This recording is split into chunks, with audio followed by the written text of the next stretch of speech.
Chicago just had an election, where among other positions, the mayor of the city was elected. Brandon Johnson, a Cook County commissioner and former school teacher, won the vote and will become the city's next mayor on May 15th. Winning both the primary and runoff elections, there's much he deserves to celebrate, but there's also a lot of hard work ahead of him. His election was close, only winning 52% of the vote, with much of the other half disliking his approach in politics. He will need to unite the people and, more importantly, the aldermen of Chicago to get his ambitious plans off the ground. But before I talk about how Brandon Johnson won the election, we need to go back and take a look at his predecessors' upbringings and their downfalls. Let's go all the way back to 2010. It was a big election for the city. The incumbent mayor, Richard M. Daley, declined another run after serving over 22 years as mayor. It was time for a new face in City Hall, and Rahm Emanuel took that spot after defeating his main opponent, Jerry Chico. He ran based on being progressive, supporting LGBTQ rights, and having a strong stance on gun control. He won the city's election in 2011 with over 55% of the vote, passing the 50% margin for victory. Opinions on Rahm's administration were mixed in his first couple of years. With the closing of over 50 schools and placing red light cameras in disadvantaged communities, Rahm distanced himself from many of the progressives that first voted for him. This shows in his run for re-election in 2015, where he got only 45% of the vote, missing the 50% required for victory. With this, Chicago would go into a runoff election, its first in over 16 years. While he still had much support, signs showed that many of his previous voters stopped supporting him due to his response and issues revolving around crime, poverty, and education. While losing much support from some of his followers, a majority of people still believed that he was a decent mayor. However, his most detrimental controversy was about to be revealed. Months after his election on November 24th of 2015, a court ordered the Chicago Police Department to release body cam video of a man killed by a police officer. Watching the tape, you can see why the police department wanted to hide it so badly. It shows 17-year-old Laquan McDonald walking away from officers when Officer Van Dyke opened fire on the teen, shooting him 16 times in the back, which killed him instantly. This video was held from the public for over 16 months due to the fear of the public's retaliation. Rahm Emanuel is heavily criticized for his role in attempting to censor the footage. Many believe that he purposefully helped seal away the tape and fear that it would affect his re-election. With the release of the footage, Rahm's approval ratings plummeted. With approval ratings at an estimated 25%, he declined to run for re-election in 2019, leading others to take his spot for Chicago's mayor. With the incumbent once again out of the picture, it was anyone's race. Popular candidates in 2019 included Bill Daley, trying to keep his dynasty alive, Cook County Board President Tony Prewinkle, and President of the Chicago Police Board Lori Lightfoot. With no candidate winning 50% in the primary election, a runoff was held between the top candidates Tony Prewinkle and Lori Lightfoot. Lightfoot, much like her predecessor, ran on progressive values, advocating for stricter gun control and more public housing. Lori Lightfoot won the runoff election in a landslide, winning over 70% of the vote. She was seen as a popular figure, being the first openly gay and black woman to take the seat of Chicago's mayor. However, once in office, she faced heavy criticism from being hard to work with as a politician, especially with the city council. This, along with the teacher strike, left her in a vulnerable position as she was seen as uncooperative with both unions and her colleagues. Already facing some serious issues within the city, the worst was still yet to come. The year is 2020, and as we all know, COVID-19 rose to become the worst pandemic in over 100 years, spreading across the globe and killing over 6 million people. With the rapid spread of this new virus, governments around the world began to limit gatherings of people, placing mask mandates and closing public places. Chicago was no different. Lightfoot followed others and closed schools, limited gatherings, and enacted a stay-at-home order along with Illinois Governor J.B. Pritzker. And when people violated this stay-at-home order, Lightfoot responded by closing public parks, beaches, and Chicago's famous lakefront. Harsh restrictions like these led to her receiving much backlash among the citizens of Chicago. One of her arguably largest controversies came during the summer of 2020, when protests and riots broke out around the country in response to the police killing of George Floyd. Specifically, the day protests broke out on Michigan Avenue. People argue that Lightfoot didn't do enough to stop the protesters from looting the storefronts. She was also criticized when she weaponized Chicago's bridges when she ordered them raised in order to stop protesters.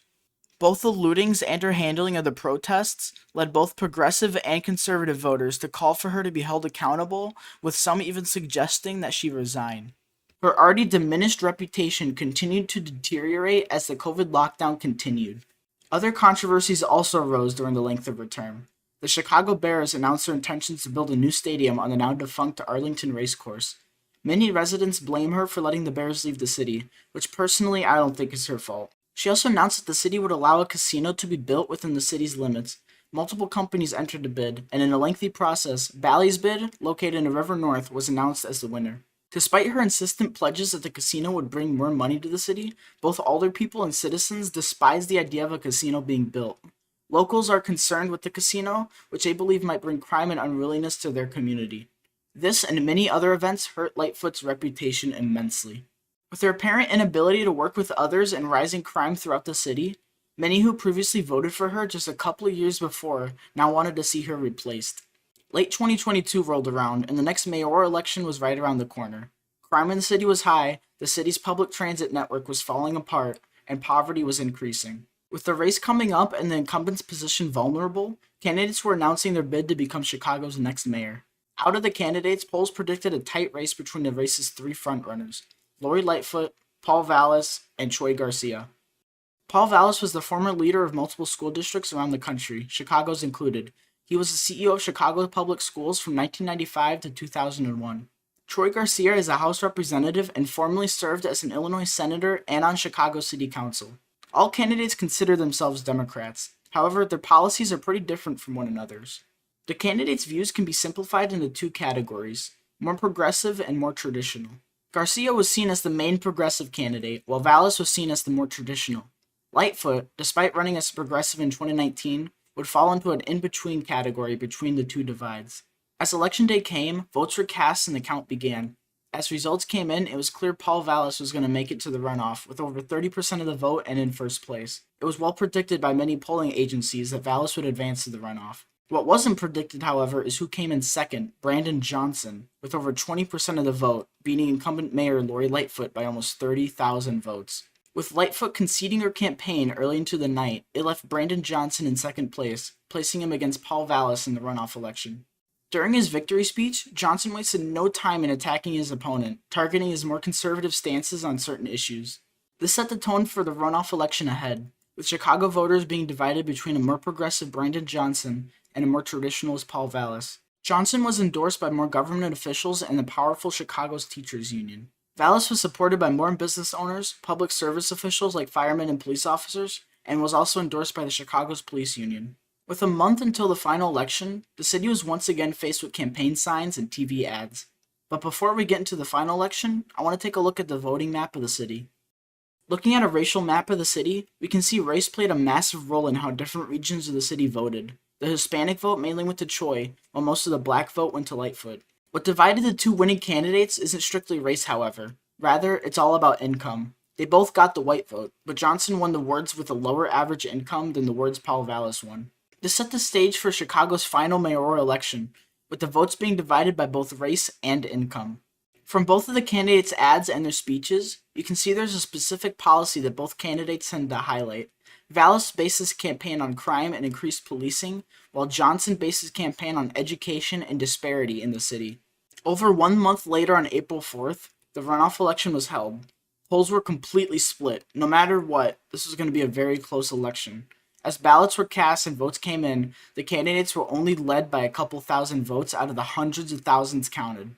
But as 70% reported turned to 80, Johnson started to take a more significant lead in the race, leading by over 15,000 votes.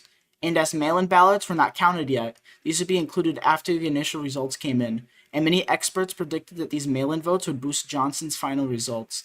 Now, with over 90% of the votes counted, Johnson's 20,000 vote lead, along with the knowledge that he would likely lead in mail-in votes, made his victory increasingly likely throughout the night. And at around 9 o'clock p.m., the Associated Press called the election for Johnson. Around an hour later, Paul Vallas gave his concession speech, meaning Brandon Johnson would become Chicago's next mayor. Many acclaim Johnson's likable personality for his victory, while others blames Vallas's multiple controversies. While I agree it was a mix of both of these things, I think what truly turned the tide of the race is Johnson's approach to policy. Many, myself included, believe education was a leading factor for people voting for Johnson. Chicago public schools have always been a top priority for the politicians in the city, and this election was no different. Paul Vallas's record of privatizing schools in New Orleans turned off many voters and led them to lean more towards Johnson instead. Many saw Johnson as better overall for the advancement of education. Johnson was once a teacher in the school district, so he had a first-hand experience dealing with the classroom, while Vallas was more of a bureaucrat in the school district and never truly understood what it was like to be in a classroom. Johnson also addressed more overall issues than his rival. Vallis seemed to always talk about crime and policing while neglecting other issues that also face the city. Johnson, on the other hand, addressed these overlooked issues such as deterioration of public transit, which was rarely talked about during debates and questionnaires. The largest difference between the candidates, however, is their stance on crime and how they would approach the issue. Vallis's plan to stop Chicago's growing crime problem was to increase the number of officers on the ground. Johnson takes a different approach to crime. Rather than stopping crime when it happens, he pledges to stop crime at its roots before it even happens. He argues crime is generated by youth and young adults who have nowhere else to turn due to their poor economic situation. To solve this, Johnson wants to invest in the communities where crime is most prominent, giving young people an opportunity for a career rather than turning to the streets to make ends meet. This, along with increasing focuses on mental health, community policing, and access to services, would decrease crime and poverty in areas where these issues are most prominent. It appears that many voters agree with this sentiment, since he is the one that won the race, of course. The voters of Chicago want to see a new way of thinking about crime, not the same tried and failed solution of more police and bigger budgets. Whether or not you agree with Brandon Johnson as a politician, you can't deny that he will have a giant impact on the city's history. We will see in the following 4 years if his progressive ideas of indirect policing and increasing investment in Chicago's neglected neighborhoods will actually have a worthwhile impact on the city. If it does, many cities around America may follow Johnson's ideas and elect politicians who will use a different approach to crime and poverty. Only time will tell if Brandon Johnson will make a true change in Chicago. We will see if he can overcome the large political divide and unite those on different sides of the political spectrum. But with a diverse, young, and motivated backing of his supporters, I have a hope that Brandon Johnson will fix the issues facing our city and win over the city of Chicago.